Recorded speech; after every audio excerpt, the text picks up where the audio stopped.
If you're experiencing high ping while playing FIFA 24, follow these steps to help reduce latency and improve your gaming experience.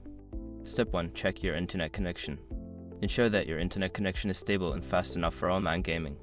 You can run a speed test to check your download and upload speeds.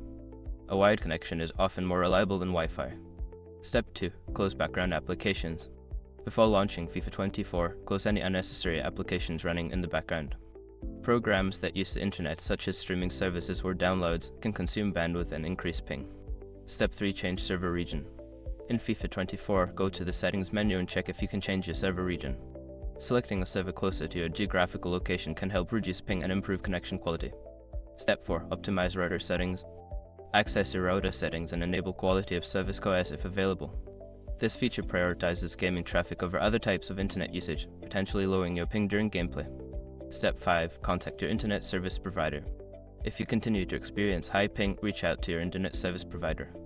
They may be able to identify issues with your connection or suggest upgrades to improve your gaming experience.